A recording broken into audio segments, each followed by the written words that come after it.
All right, let's begin. This conference is a tale of two books. The first we heard from yesterday with Alienated America, and the second was the latest book, or almost the latest book. I think there's a new abbreviated version by our next speaker, Carl Trueman, The Rise and Triumph of the Modern Self, Expressive Individualism, Cultural Amnesia, and the Road to Sexual Revolution. And if you haven't read it, I encourage you, I'm sure you'll be inspired to do so now, or in an hour, or maybe 15 minutes. Carl Trueman was born and raised in England. That'll be obvious once he begins to speak. He's a graduate of universities of Cambridge and Aberdeen, and has taught on the faculties of the universities of Nottingham and Aberdeen before moving to the United States in that fateful year 2001 to teach at Westminster Theological Seminary in PA. Since 2018, he has served as a professor at Grove City College. Readers of First Things will be familiar with his many contributions, as well as he's an opinion columnist at World Magazine, which I don't know what that is, but I'm sure it's great. But and a fellow at the Ethics and Public Policy Center in Washington, D.C. As I said, I haven't said this yet, but I will. He began his career as a Reformation historian and has some fine books on that topic. But more recently, he has moved into a new realm, a much-needed realm, to address the issue of gender and sexual identity, which is sorely needed. Anyone who teaches at a college or any place, or even knows a young person, or even gets on the internet, knows that this is a profound challenge to Christianity and Catholicism in particular, because virtually all our moral theology is tied to our concepts of gender. So we're pleased beyond telling that Dr. Trueman could come and address us. So please welcome him.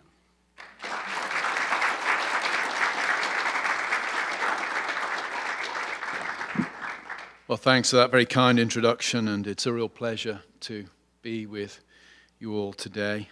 As was indicated, the topics I write on at the moment are something of a career change for me. One of the reasons I entered the fray that I'm now in was the result of, I think, the public school district where my own kids went to school outside Philadelphia became the first district in Pennsylvania to introduce transgender bathroom and sports policies. And I was approached, I can't remember when, but I was approached by the husband of one of my kids' favorite teachers when they'd been at school, a devout Catholic lady. Her husband approached me and asked if I would be willing to draft a letter with him about the policies, but be the only person who put my name to it.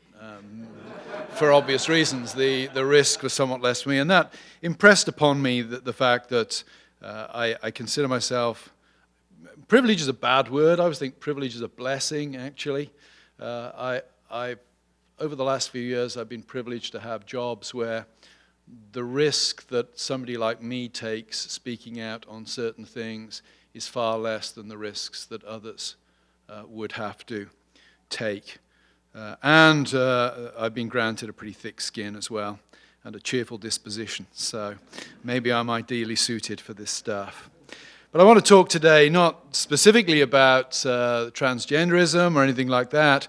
I want to talk about something that I think connects to that, and I've been playing around with in my own mind for some time, and that's the phenomenon of virtue signaling. I became aware, really it was 2016, living outside Philadelphia. Pretty much all my neighbors had Hillary Clinton garden signs stuck in their grass. When I was living in Western Pennsylvania in 2020, pretty much all my neighbors had Trump signs stuck in their grass. It was interesting to me, this display of public loyalty to political figures.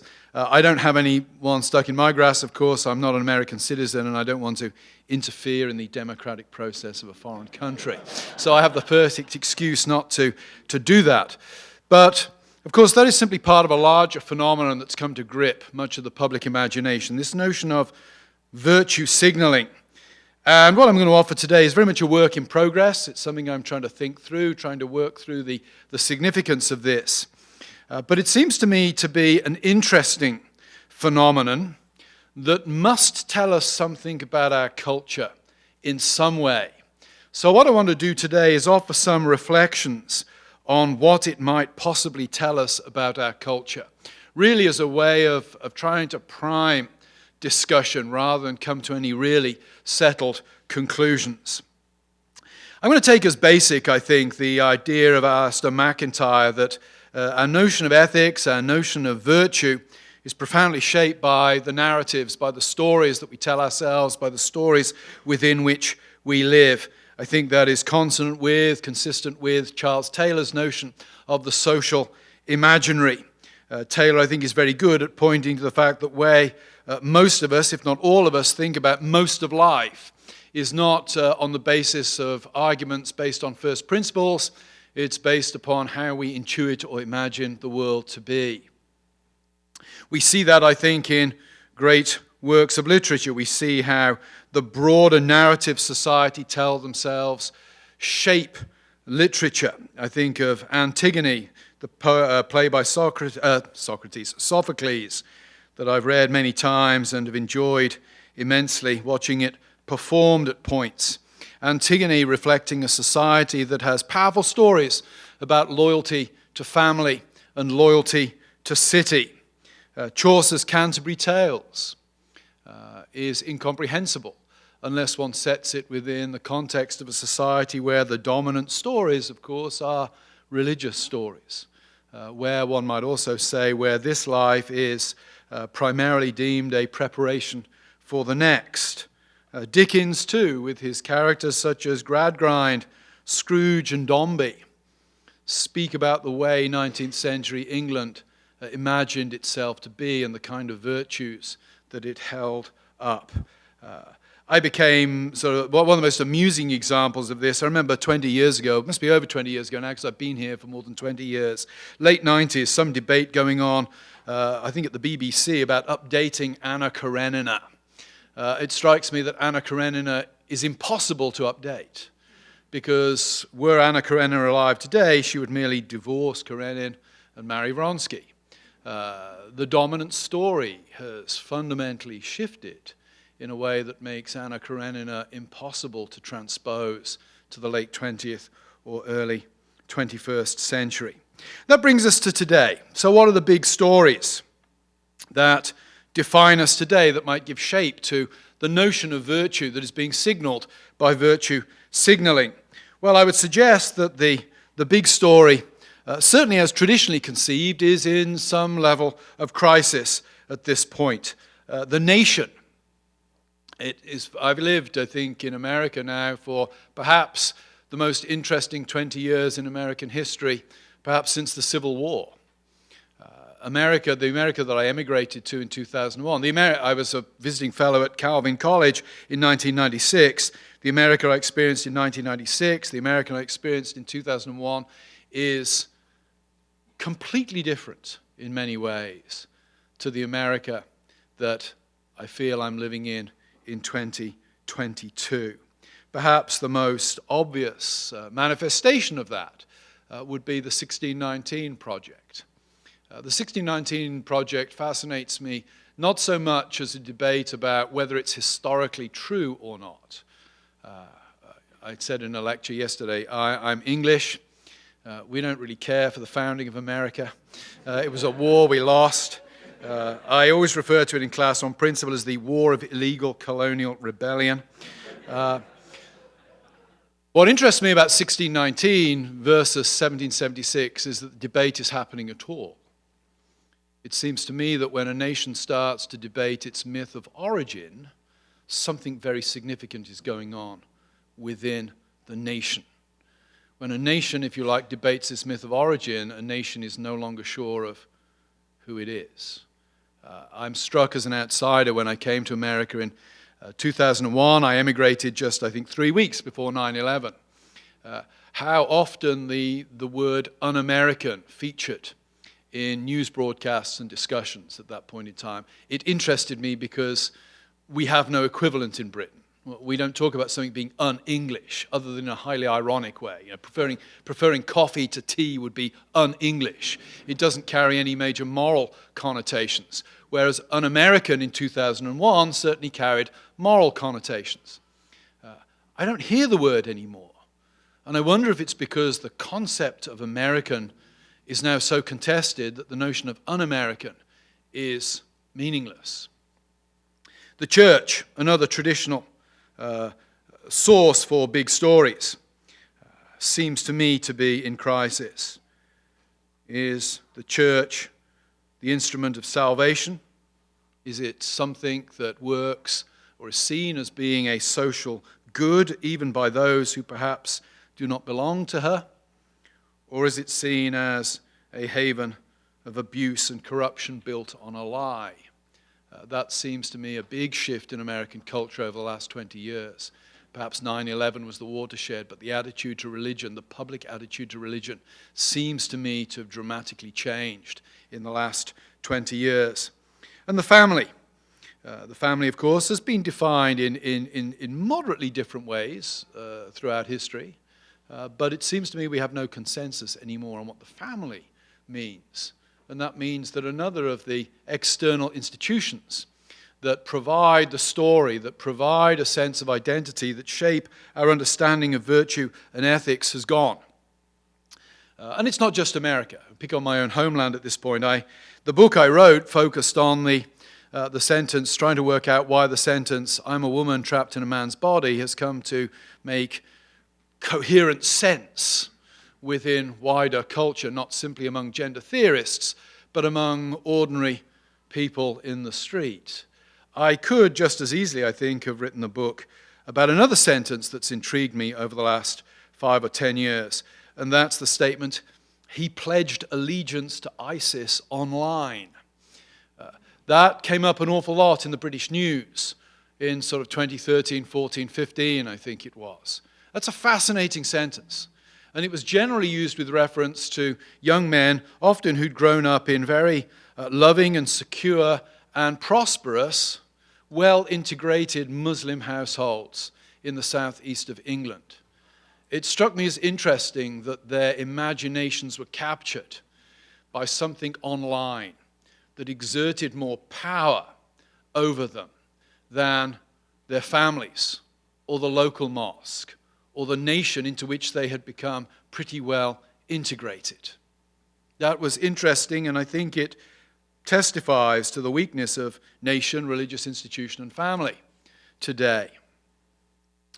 So, we could say that the three key sources of narrative, certainly from the last 100, 150 years, are now in meltdown. We might add to this the role of technology. Technology has already been alluded to today. Technology does so many things that transform the world in which we live. Technology destabilizes traditional institutions. Even in odd ways, if you were to visit my hometown in Gloucestershire, in the beautiful West Country of England, and were to go to the bank where I, as a kid, opened my first bank account, the building is built out of Cotswold stone and is designed to look like the Parthenon in Athens. That's quite remarkable. I don't even have a physical bank anymore. All I have is a web page that I visit. And the bank I had in Philadelphia looked as if it was made out of polystyrene. My home bank was sending a message, "We are a big institution, we are bigger than you. We arrived long before you arrived and will be here long after you've gone." Polystyrene banks send the image of, "We arrived last Tuesday and we may be gone a week on Thursday, but still trust us with your money." I think technology also fuels a belief in human sovereignty, power, and control. It tilts us towards seeing the natural world as raw material, it exacerbates and fuels a kind of consumerist individualism. Think about music. If you think about music, nobody today experiences music or thinks about music in the same way they'd have thought about music 200 years ago. 200 years ago, music was something you produced, and it was something you typically produced corporately. Now, most of us experience music as something we consume individually. That's very, very different. I'm always struck on planes. I think sometimes on a plane, I'm the only guy reading a book. Everybody else is either playing Patience online or watching a movie or listening privately to music through earbuds. I don't know how you treat plane journeys. To me, they are oceans of sanity where nobody can get to me on email and I can just sit and read a book for a couple of hours without any interruption. I hate it when I sit next to a friendly person who wants to talk to me. The English, we are a very unfriendly nation and proud and glad to be so. Technology, I think, also presses us to a position where morality tends to give way to technique. If we can do it, we should do it. We see that in everything from responses to health crises like the AIDS crisis of the 1980s through to things like in vitro fertilization and embryo donation, etc., etc. I'm not making a comment there on the morality of IVF. I'm simply saying that it's ultimately a technique. And I think the decision in most people's mind has been made on a technical basis, not a moral basis. We might say that humanity itself, via technology, can aspire to be dehumanized. I think the great example of this is cyborg feminism. We see it beginning with somebody like Shulamith Firestone. We see it elaborated in the 1980s by Donna Haraway. We now see it most recently expressed in the work of Sophie Lewis. Her recent book, Full Surrogacy Now, is fascinating. It's addressing a very serious question that not a lot of people are addressing, it seems to me, and that is the legal status of surrogate mothers and how to deal with this category of surrogate mother. Her answer, of course, is you deal with it by abolishing the category of natural parenthood. It's a classic example of where the problem actually is presented ultimately as the solution. So technology further destabilizes things. And it raises the question, if ethics, virtues, etc. understood in terms of grand stories, is there a grand story that we can think about today that perhaps gives some sort of shape, if not coherence to things? And I would suggest there is. I would say it's the meta-narrative of the unencumbered, expressive individual. The narrative that grabs our imagination, that seizes our intuitions today, is that of the autonomous, free, expressive individual, one that authorizes the inner self over the outward reality, one that focuses upon feelings, one that focuses upon a notion of individual freedom, and one that requires an outward expression of those inner feelings and that inward reality, because that's what makes you authentic. The language of authenticity is fascinating. I used to work in an institution where the chief operating officer would sometimes talk to me and he said, "I want to be really authentic with you," which I automatically assumed he was about to lie to my face in some way. But we know that authenticity resonates. Being yourself, you doing you. Don't often quote Oprah Winfrey, but there you are. You doing you is seen as the good. Question then becomes, so what narrative, what virtues does this narrative promote? I think the first thing to observe is it does not promote the public virtues of the past. It actually stands in antithesis to them. Here I'm gambling on the idea, I guess, that America was not that different to the world in which I grew up in the 1970s and 1980s in England. But the values that I was taught by my parents and by my school were precisely not those of authenticity. I might summarize them by saying we were taught self-restraint, we were taught modesty, and we were taught reserve. It's one of the hardest things I found when I came to the United States, and people would say, "You need to sell yourself." That was the one thing my mum told me you should never do. I remember my mum, when I was about 8, we were going out somewhere to a gathering, and my mother said, "You will speak when you're spoken to because you are the least interesting person in the room." And I thought, wow, that's... and it's when your mum tells you something at 8 years old, it alters your DNA forever. We were taught self-restraint, modesty, and reserve. Those things, of course, start to look odd in an expressivist world. They might even look suspicious. I was chatting to a girl at in one of my classes at Grove the other day. We were talking about things, and she was telling me, I said, the day may well be coming, I said, where those of us who aren't on Facebook or Twitter will be seen as deviant in some way. And I laughed, and she said, oh yeah, she said, I've got a friend who refused to date a guy because she did a search for him online and couldn't find anything. And that was a sign of real suspicion in her mind. Under the new regime, the expressive regime, the old virtues come to seem like vices. Just another scenario to highlight the difference. I remember one day walking home from school. I was probably about 14 at the time. I went to an English grammar school. It was publicly funded, but you had to pass a test to get in. So it was a sort of elite education for kids from humbler backgrounds. That's essentially what it was. Those who are interested in history, the imperial function of grammar schools was to train up minor civil servants to administer the empire.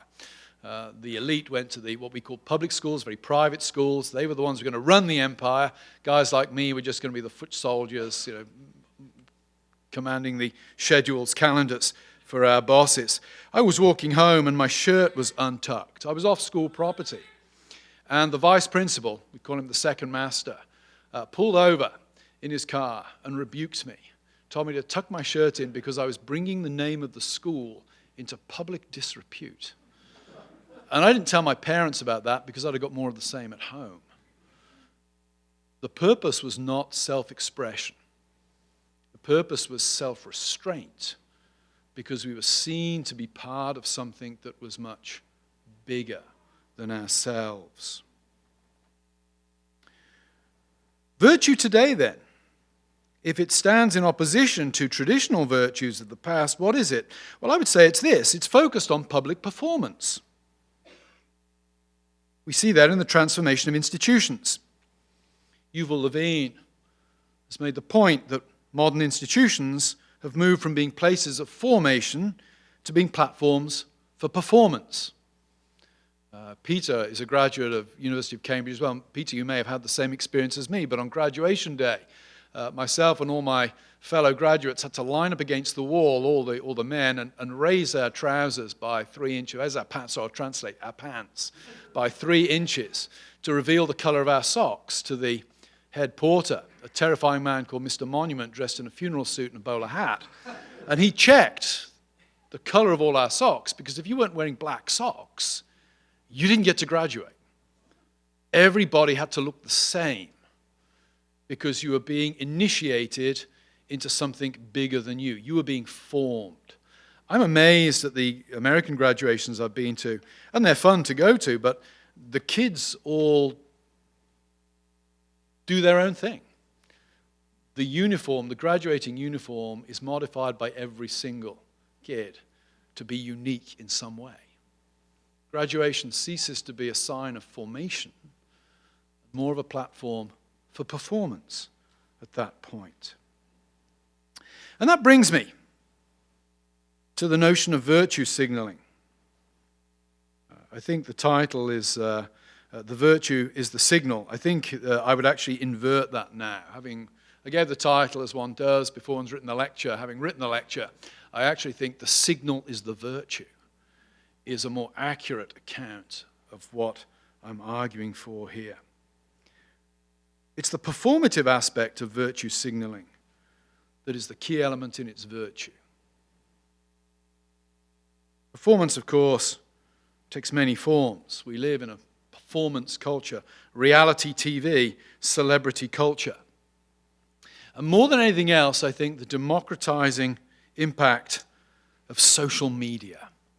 And that's what I want to focus on today. I want to talk about Twitter, which I absolutely despise as a medium. That's not to insult anybody here. No, actually it is. If you use it, I hope you're offended by what I'm intending to say. It's not that I despise people who use Twitter. I don't understand Twitter. I was the last person at my school to study Latin and the last person not to do computer science. I was at that absolute breaking point. So I really don't understand technology in any profound way, computer technology in any profound way whatsoever. But I want to reflect on social media, in particular on Twitter, because I think Twitter is a good example of the point I'm trying to make in this lecture. First thing to ask, I think, about Twitter is, what is it not? I would suggest, first and foremost, Twitter is not a medium for the pursuit of truth. It is not. It may have some positive functions, but the pursuit of truth is not one of them. There is no space for the expression of complex arguments. There is no space for the sifting of evidence.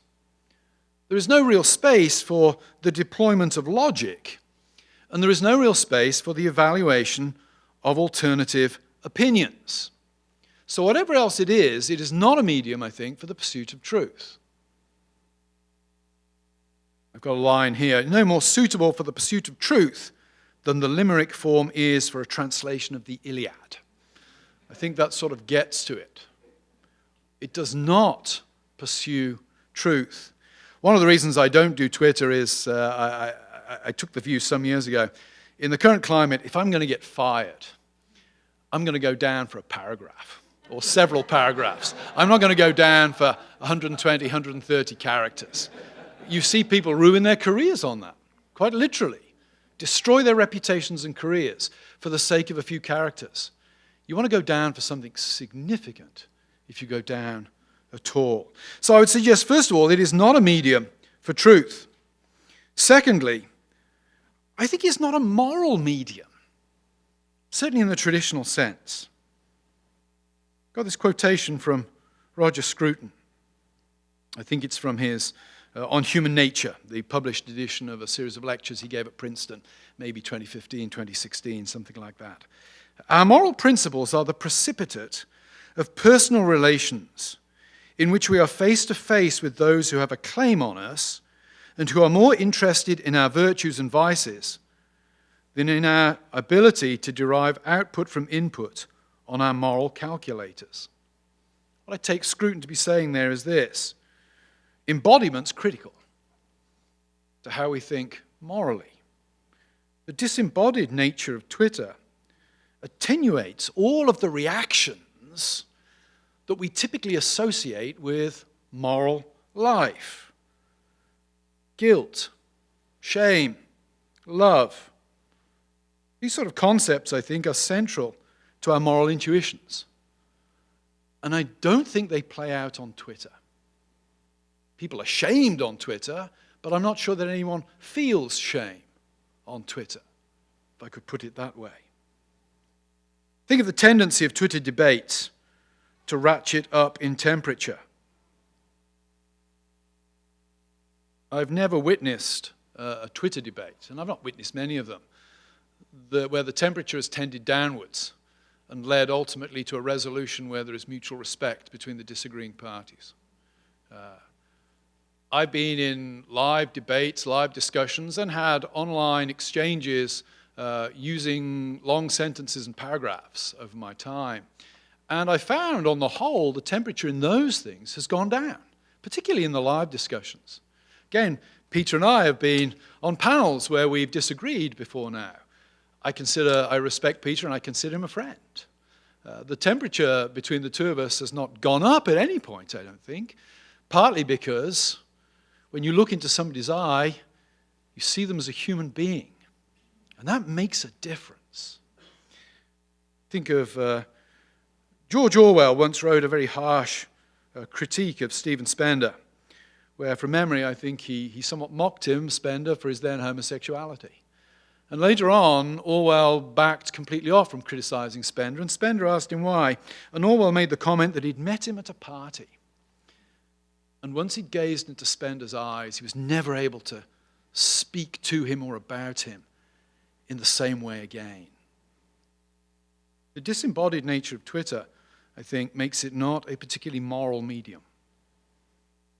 I would also, just as this is an anecdotal observation, I've never met anybody who seems more adult and mature on Twitter than they do in real life. That's an interesting phenomenon, it seems to me.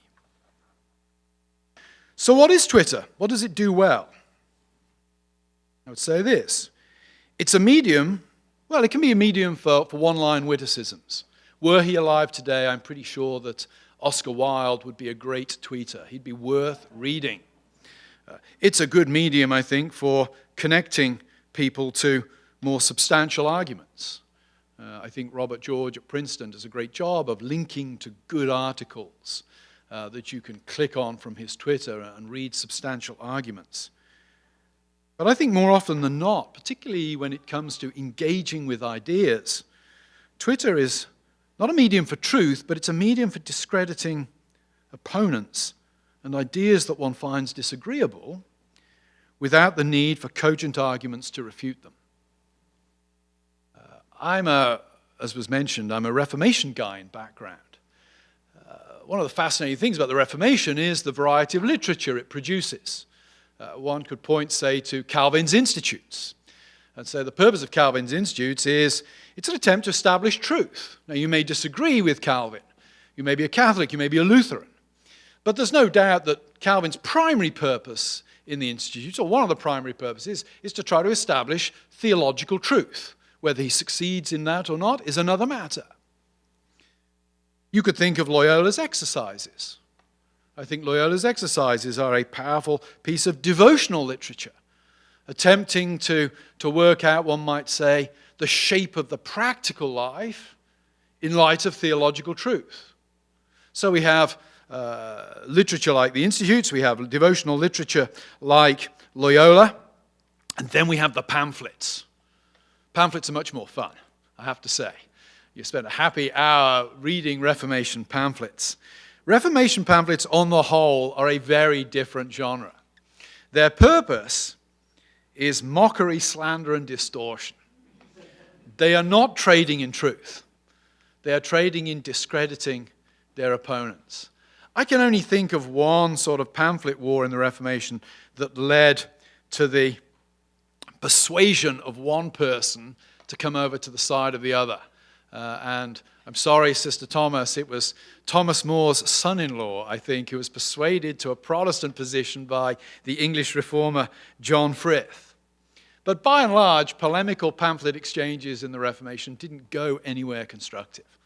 What they did was they demonized the opposition and reassured your side that the opposition weren't even worth considering.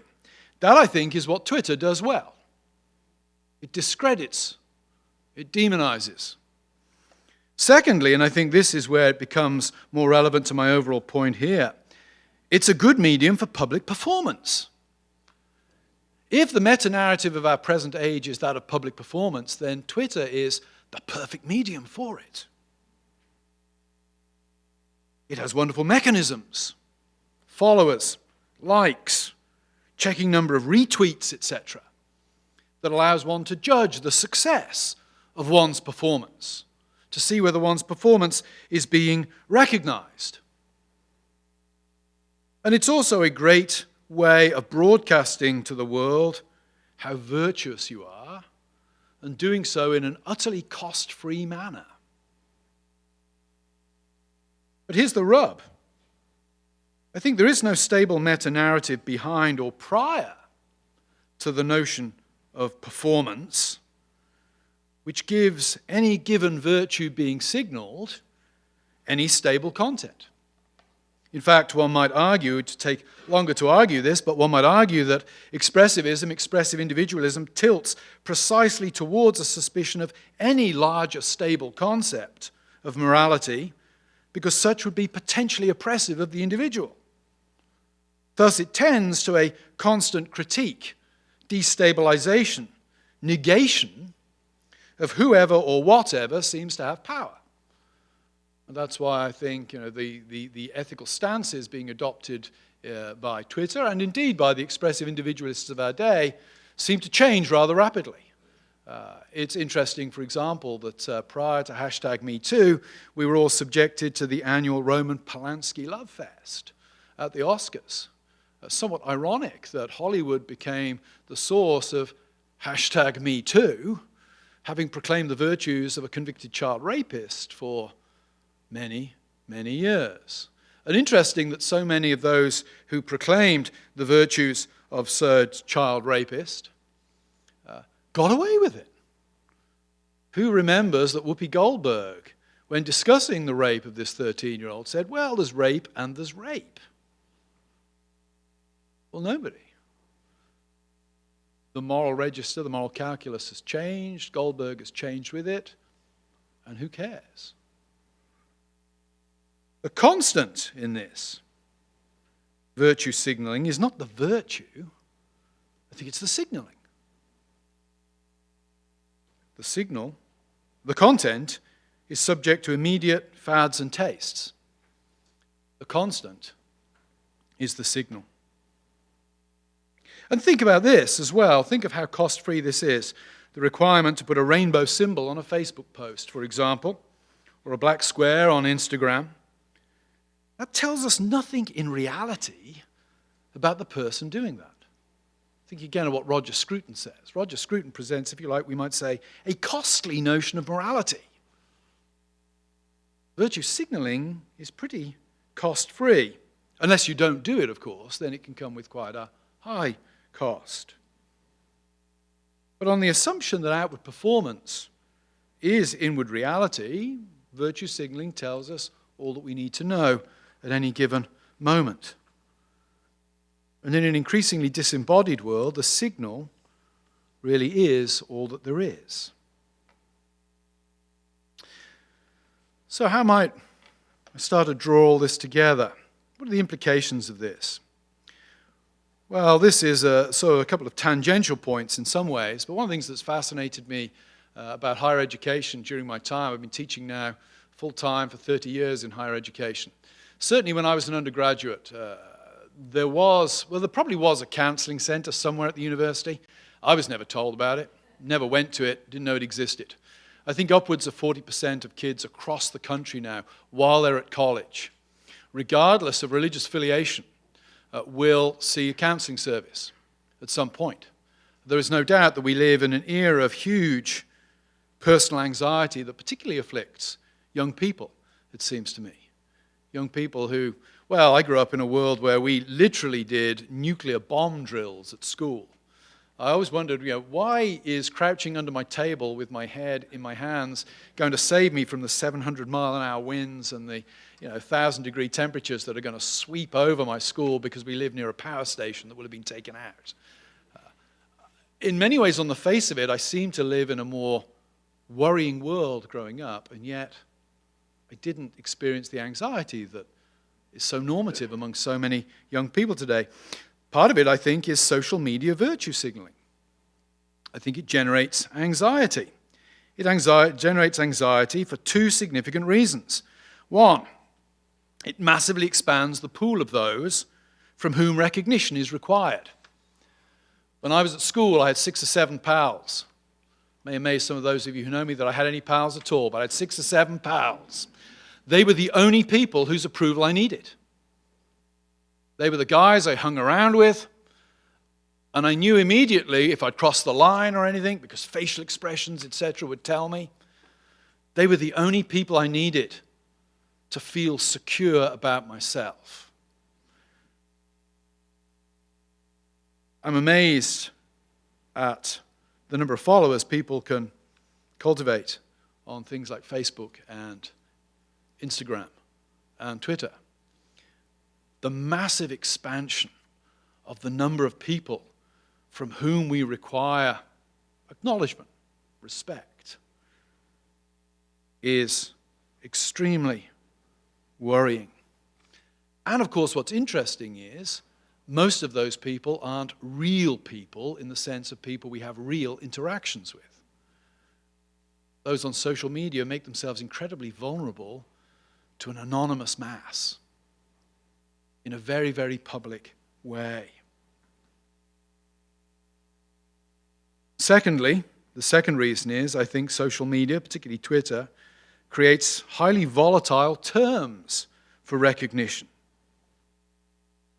Individuals lack a strong, stable narrative that allow them to know consistently how to perform.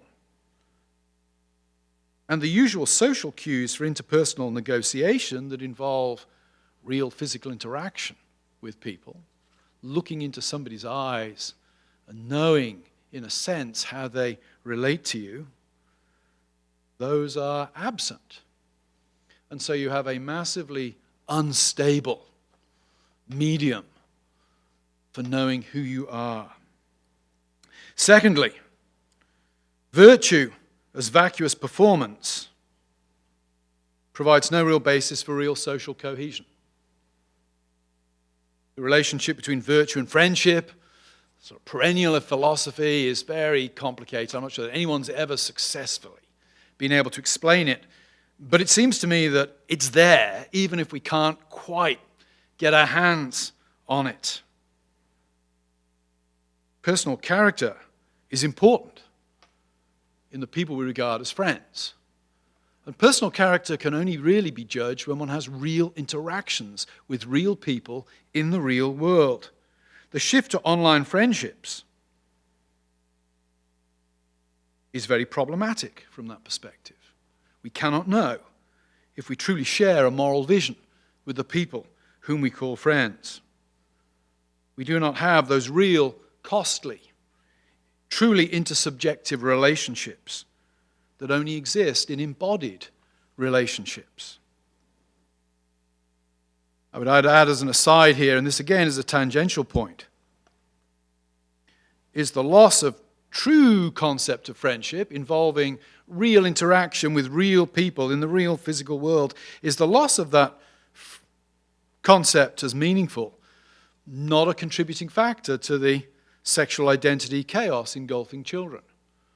I was chatting to a youth worker recently. He came to visit me in my office. I've not met him before, but wanted to chat to me about something, and I asked him, what's the most disturbing trend you're seeing in the world that you're inhabiting? And he said, 80% of the girls at the middle school, where my kids go to school, now identify as bisexual. And I said to him, well, how do you explain that? How do you explain that? And he said this, I explain it on the basis that we have not taught our children any other category than that which connects to sexual desire for explaining powerful, passionate friendships. We don't have any way of explaining deep feelings we may have for somebody of the same sex that don't involve sexual categories of some kind. In other words, he was describing to me, we don't have a category for friendship in the real sense anymore. I think social media further erodes the private space in a dangerous way that destabilizes things. The core of expressivism is the idea that authenticity is achieved when public performance matches inner reality. We might say that's the kind of the order of being in expressivism. But in the order of knowing, public performance is seen as a guide to inner reality. And a failure to perform in the socially demanded way is thus seen as an act of dissent or a sign of guilt. And that, ironically, presses the expressive individual towards a kind of socially enforced conformity. One of the many paradoxes of our current world is a libertarian notion of what it means to be a human being is combining in so many spheres with the equal and opposite totalitarian tendency to press everybody to think, believe, and act the same. And it furthers, I think, our era of disembodiment and all of the personal, social, and political changes that involves. Extreme example is he pledged allegiance to ISIS online. Why does that grab that young man's imagination in a way that his family, his local friends, his local mosque, the nation to which he belongs does not grab his imagination? It presses us, I think, towards the nightmare to which Heidegger, in my opinion, one of his few comprehensible statements, made the point that technological threat was not so much the threat that we would be able to physically destroy ourselves through what we'd now call weapons of mass destruction, so much as it would press us to a kind of mass dehumanization, where we would cease to be truly human. In this context, I want to close with the words of D.C. Schindler. If you've not read his excellent essay, it's available online through the Humanum Review. Social media is hate speech. It's one of those great articles where the conclusion is included in the title. Social media is hate speech. Schindler concludes in this way, and with these words I will myself conclude.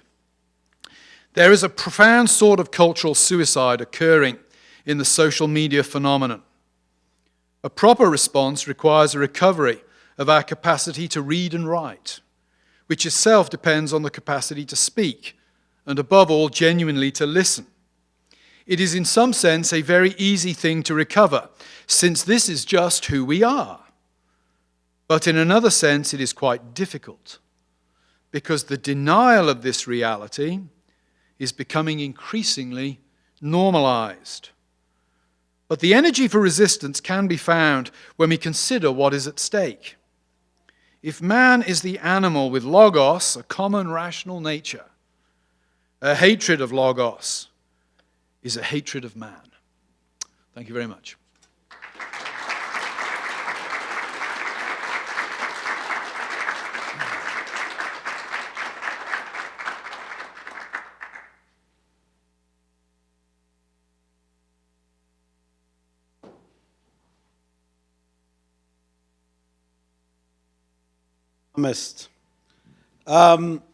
We're open for questions.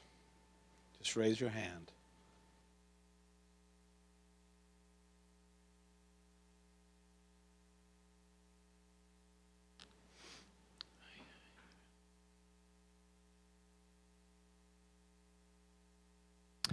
Thank you, Mr. Trueman. You started off by talking about sort of the risk we can take to push up against some of this stuff.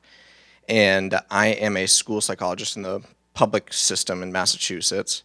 And this modern virtue signaling is definitely comprehensive, I would say. And it's increasingly mandated, and I think that Massachusetts law, properly interpreted, requires nothing less than just full affirmation of all of it. And obviously that has mental health consequences and is stopping the flourishing of my students, which is my job. But I guess my question is it time to stay shrewd and do what we can, look for the small opportunities, or do you think people sort of in the lion's den need to dig their heels in and maybe, obviously graciously, but maybe more forcefully pursue the truth? Yeah, that's a very good question, and I'm conscious in answering that question. I am not facing what you're facing, so my answer comes cost-free to me, which touches on the plausibility of the answer, I suppose. I would say in general, there's a certain mentality among Christians, and certain Christians, that sees every hill as a hill that one has to die upon, and I don't want to go down that route. On the other hand, I think we are reaching a point now, particularly in the public sphere, and my kids both went to public schools. My wife and I have talked about this a lot. My kids had an excellent education in the public school system outside Philadelphia. And we've wrestled with, would we send our kids to the same schools today? And I think we've changed on that. I think lines have been crossed. So without saying what you should do, well, first of all, I think you should act in accordance with your conscience. As basic, you should do what you think is right. But I think that the time may be coming when we are required to do things that are directly and obviously and catastrophically harmful to young people. And we cannot do those things. I've thought a lot about the transgender issue.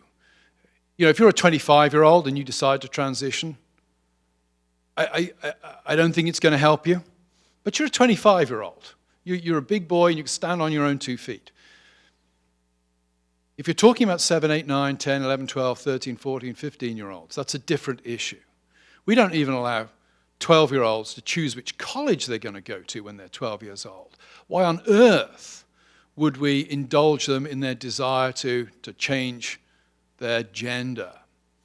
We're required to protect children at that point, to protect them from themselves. That, to me, would be a hill worth dying on. If I'd got to be complicit in that, then that's a hill I got to die on, because I am required as a Christian to protect the weak and the innocent at that point. So all of this is to say,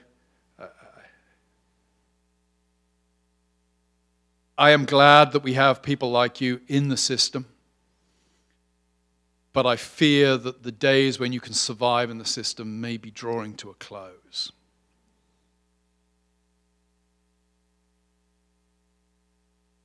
Sorry, I can't be of more encouragement.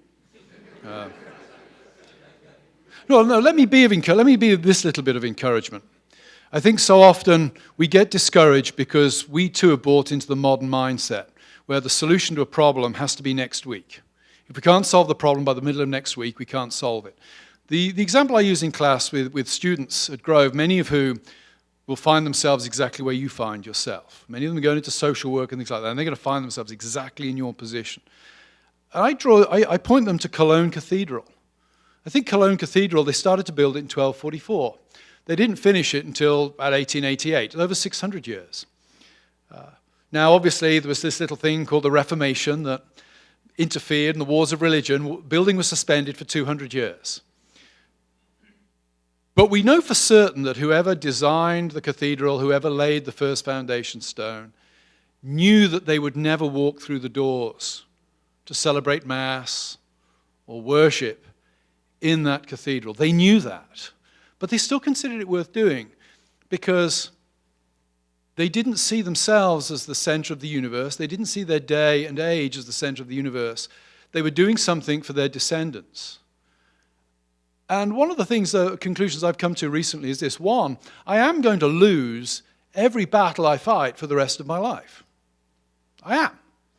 I take inspiration from Theoden, but I'm still going to meet him on the field. Yeah, you're going to beat me, but I am going to meet you on the field. I'm not going to concede the ground to you. Why am I not going to concede the ground easily? Because I want something to be left so that 100 or 150 years from now, my great-grandchildren or my great-great-grandchildren have something to build upon. Maybe you should bear that in mind as you think about the strategy you adopt with your job. Think about, my actions I need to be able to clear my conscience, and I need to fulfill my responsibility 4 generations hence. That something I've done now has left something for future generations to build upon. And that's where I think we should find our encouragement. Who knows? Who knows what the future holds? We're to act conscientiously here and now. And I would think that involves leaving something for the next generation to stand on and build on. That is about as encouraging as I can be. But 600 years from now, your work will be appreciated. So.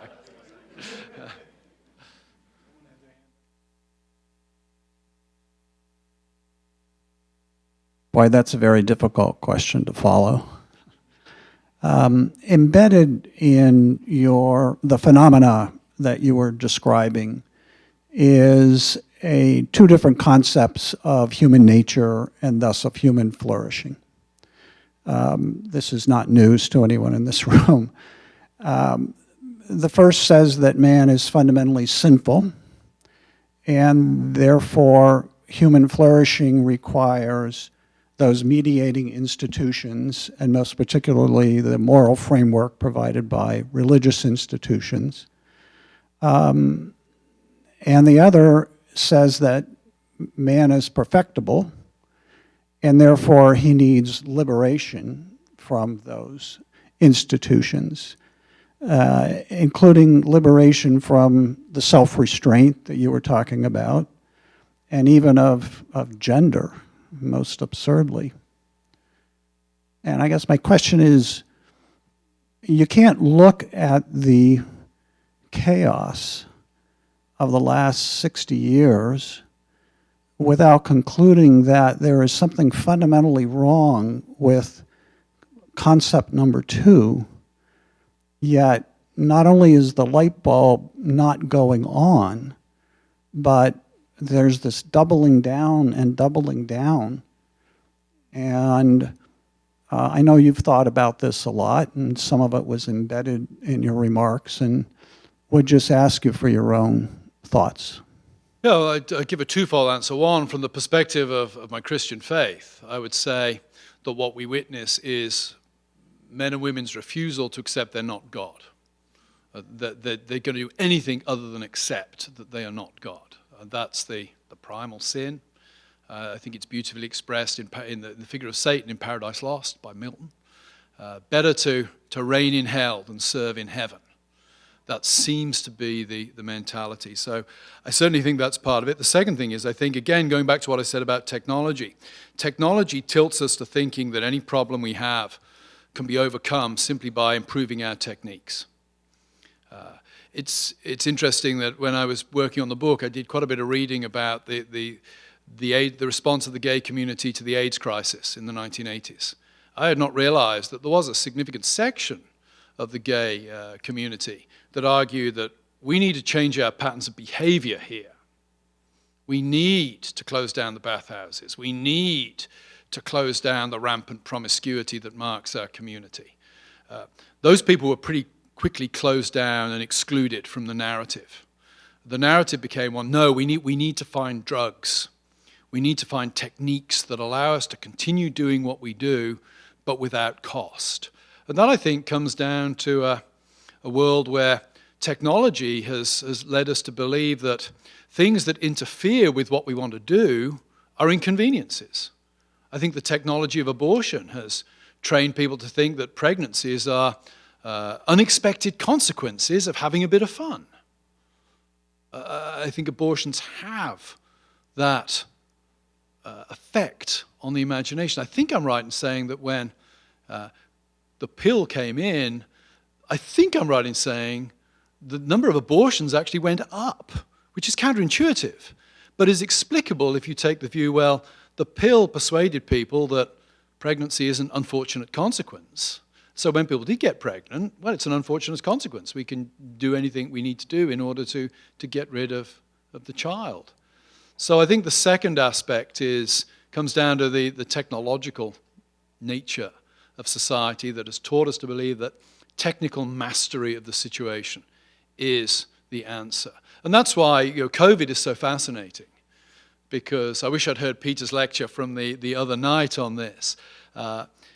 But when COVID first hits, the immediate reaction is absolute panic in society, because here's nature biting back in a way we cannot control. And then finally we double down and we sort of get our technological abilities in gear, and we sort of overcome it. But the initial reaction to COVID was fascinating to me. That, wow, we might all die. We don't have any control over that. What on earth do we do? So I think the technological imagination, if I could put it that way, plays a significant role in the second part of your question.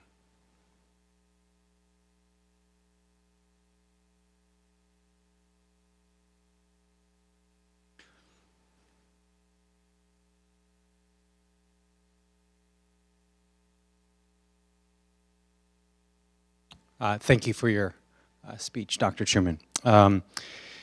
One of the things you mentioned in your speech that intrigued you was that there's the statement, and please correct me if I don't get it right, but the statement, he pledged allegiance to ISIS online. Yeah. Right? And you said, how does that happen in a way that the pressures of online become greater than family, church? Yeah. How do we strengthen our local communities to keep that from happening? Yeah. That's a great question. I think that's very difficult. One of the great beauties of the American experiment was freedom of religion. But freedom of religion is not cost-free. It tilts power towards the congregant, aka the customer. So freedom of religion weakens churches in the modern world. That's not to say I like freedom of religion. I think the alternative is much, much worse. But how do you strengthen your local church where many people see it as a consumer item? Hey, the pastor wears a tie that I don't like. I don't go back next week. I jump in my car and I drive to a church where the pastor does dress as I like, or where the worship is done in lines that suit my taste. I think the idea that the church can be a strong, disciplined community, that's a great idea, but I'm really at a loss to see how it can be worked out in practice. I pastored for a few years outside Philadelphia, and we excommunicated in my time 3 people. Repeated adultery, wife beating over 38 years, and very nasty repeated bullying of congregations. Very unpleasant people we kicked out. They all worship at other churches within 5 miles. So I think we do need to try to build community, but it's hard for me to see how in an era where transportation is easy, where jobs take us hither and yon, and who am I to lecture on this? I'm 3,500 miles away from where I grew up. I'm not exactly poster boy for strong localism and local community, but I think it's very hard. Where I think there might be hope is if we can get people. I think most people intuitively can be brought to understand, because of their intuitions, that the real people in your life are the people that you're really next to. Somebody dying in the hospital doesn't want their pastor speaking to them through an app. They want their pastor sitting by their bedside, praying for them. They want the pastor to be present. My mum lives 3,500 miles away. I can speak to her on the phone, which is great, but she and I much prefer sitting in her front room, drinking a cup of tea, to being absent. And we even understand that, I think, on an ethical level. A thought experiment. I could imagine Peter Singer and Robert George, if you could imagine this scenario, walking down Witherspoon Street in Princeton and passing a newborn baby in a basket, in a door well. Let's say 2 days old. Robbie George thinks it's a human person. Peter Singer doesn't think it's a human person. But I bet the two of them would agree on what should be done about that baby in that context, because that baby is not an abstraction. It's like Peter Singer caring for his mother, who had Alzheimer's. When he's asked in an interview, why didn't you have her euthanized? His answer is, well, I guess it's different when it's your own mother. That's a verbatim quotation. Well, yes, it is slightly different when it's your own mother, because it's not an abstraction. It's not part of a mathematical formula, it's a real person. So I think the way to get at this is to try to make people think that real community is important. How do I do it? Well, my wife and I, one of the things we love to do is open our home to the students I teach at Grove.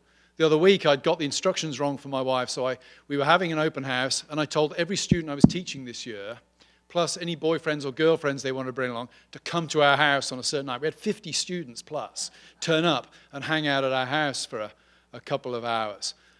But I bet that evening will last in their memories beyond any of the online classes they had during the 6 weeks we were out on COVID. I think the way to get to this is we have to try to teach, particularly young people, that real friendships involve real relationships in the real world. And I was encouraged this week, actually, as I was preparing, I noticed that the New York Post, which is not the most unbiased of news outlets, I know, but the New York Post carried an article saying that a lot of young people are starting to abandon TikTok and Instagram and Twitter, and finding, one, that it doesn't damage their social lives, and two, dramatically improves their happiness with the friends that they do have. So I hope, it's not a one-size-fits-all, but if your question is to be answered, I think it has to begin by teaching young people that it's the people you sit next to in class that are your real potential friends, not the avatars you bump into online. And I think that will have an intuitive appeal. The meaning of life may not be an idea. It may be sitting on your deck, drinking a gin and tonic with a good friend. Thank you very much for your talk over here. This priority of expressive individualism, it seems, I don't know if you've thought through this aspect of it, but the paradox that the individuals who are expressing themselves, we recognize more and more, are the product of social forces outside themselves, marketing and so forth, so that they're not expressing some core individual Yeah. system, but rather the congruence of all the outside effects kind of bottled up and then expressed, which seems more, and it does seem, to produce a desire for conformity with social norms rather than deviation from social norms, Yeah. which is what you'd think expressive individualism would produce. I find that a paradox, and I can't make sense of it. I don't know if Yeah. you've thought through any of that. Yeah, I give in the humanities course at Grove, I lecture on this in a lecture that I entitled, "Why Do All Teenagers Look the Same?" And you chat to a teenager. I used to chat to my niece. She was a goth. Well, I mean, she's now a respectable married woman with children, but she was a goth or an emo or something. She says, "You look terrible, and you look like all your friends." And her comment was, "Well, no, the way I dress is an expression of my inner individuality." And I say, "No, it isn't. It is an expression of the group you want to belong to." I think the answer to your question comes down to Hegel's notion of recognition, that we think our identity is a monologue, but it's actually more dialogical than that. So I would sort of, I suppose, go back to my lecture and parse it by saying what I'm talking about is the way we imagine ourselves to be. The way we actually are is more complicated than that, because it's always the result of some kind of dialogue between ourselves and typically the group to which we want to belong. We tend to conform to the group we want to belong. All the girls in my classes at Grove wear torn jeans. I jokingly say, "Hey, I can get that sorted for you. I can tell you a shop where you can buy jeans which haven't got holes in them." They're not interested because that's the style. So I think it's a good question. It's a paradox. I think it's I'm not quite sure that I can really parse it out other than to say we imagine ourselves to be sovereign and individual, but in actual practice it's very different to that. And again, virtue signaling plays to that, because we know not every virtue signal carries the same cachet as every other one. And that's why there is this amazing conformity on Twitter in terms of you've got to put the rainbow flag up, we've got to put the black square up, or something like that. So it's a good question to which I don't have a full answer other than to say the construction of the self is a dialogue, even though we think it's a monologue.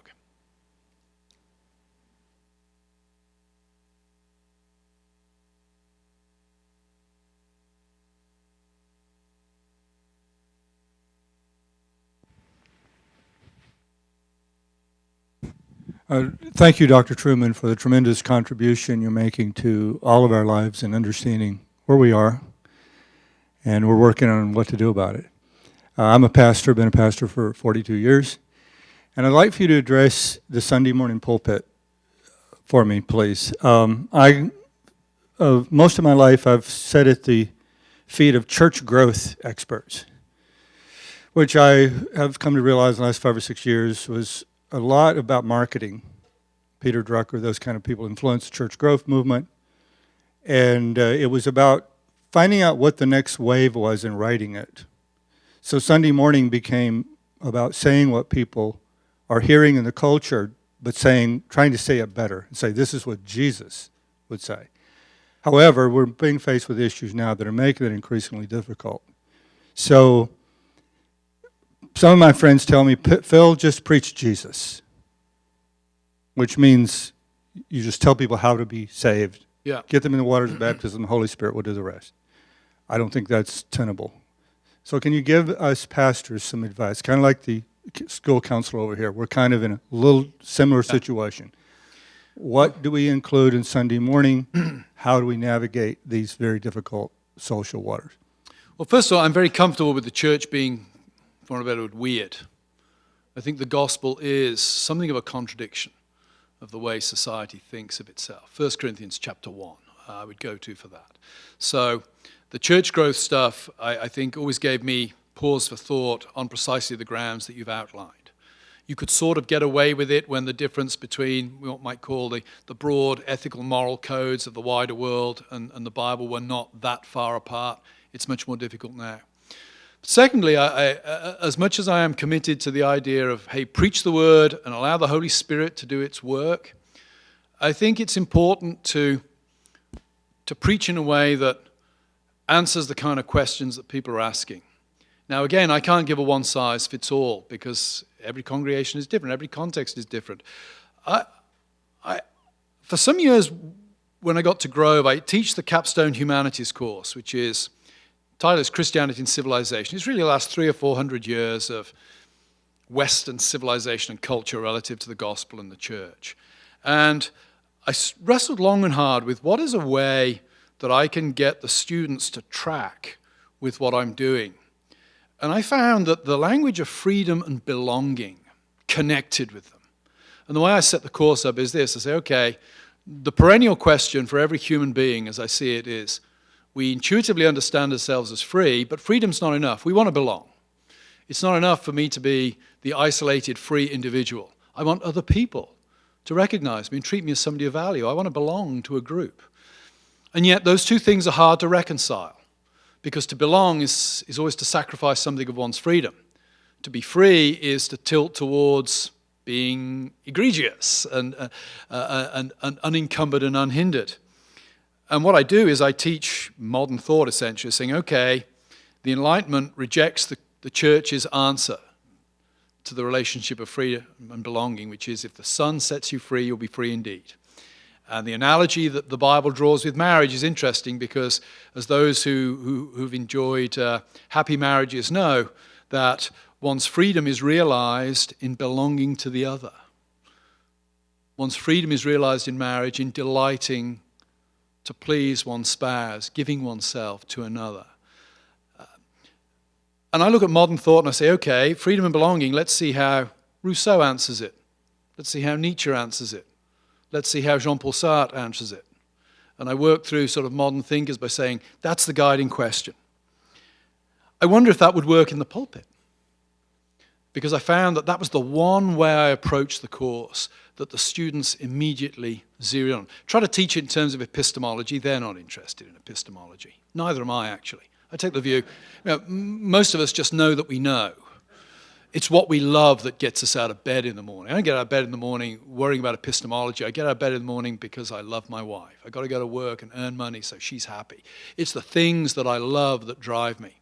So I found the freedom and belonging motif has been very helpful in engaging young people and getting them to think about the big issues. Not all of them agree with me, and that's okay. But they've at least had to wrestle with the claims of Christianity through a lens where they can see Christianity has an answer to the question I'm asking, even if I choose not to agree with the answer. So I wonder if a reconceptualizing of preaching strategy to focus on those kind of questions might be a way forward. We have time for one more question.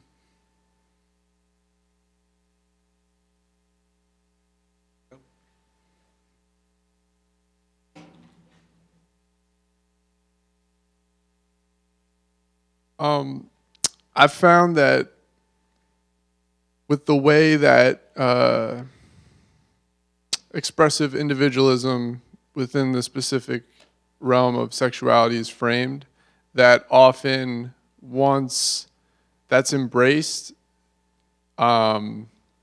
it's almost like any corrective to it, there's almost like antibodies baked into it where like the corrective is just seen as, oppressive or subversive in a way that's like beyond the pale. And so I guess like I'm wondering, have you seen effective ways in addressing it in a way that overcomes that with individuals or in dialogue?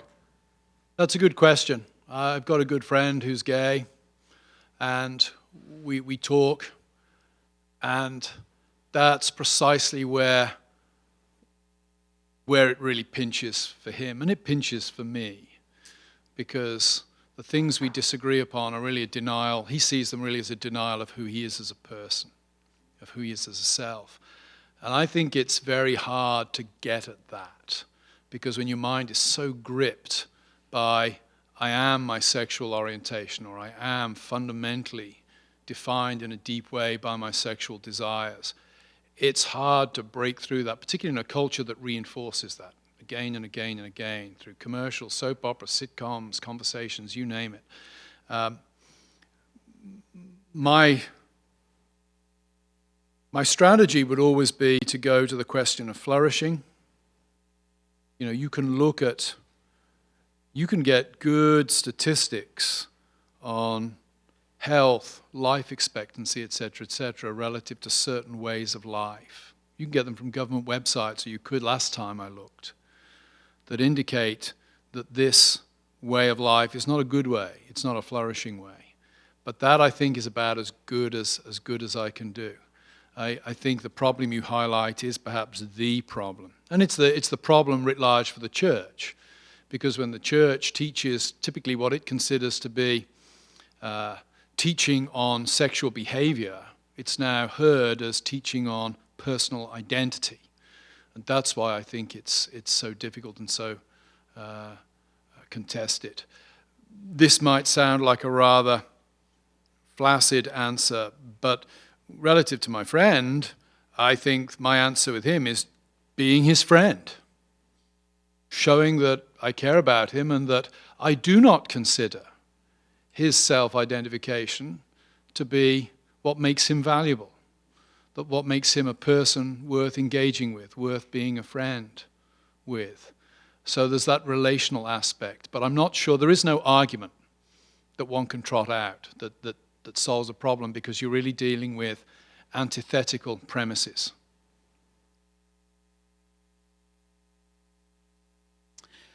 We're now going to take a break, and our plan is to go to, I don't know who thought of this, but we're going to go to the student, where the students eat. There'll be vouchers when you walk out. I think they'll hand them to you, is that correct? Right out the door. We'll be going across the campus, which is nice, and you'll get to see a little more of Providence College than you have thus seen. You may notice the students are dressed for a golf outing, because this is their golf party, which is not human flourishing in any way. But you will, if you're like, this is weird, that's the explanation. But before we do that, we must give Dr. Trueman a gracious...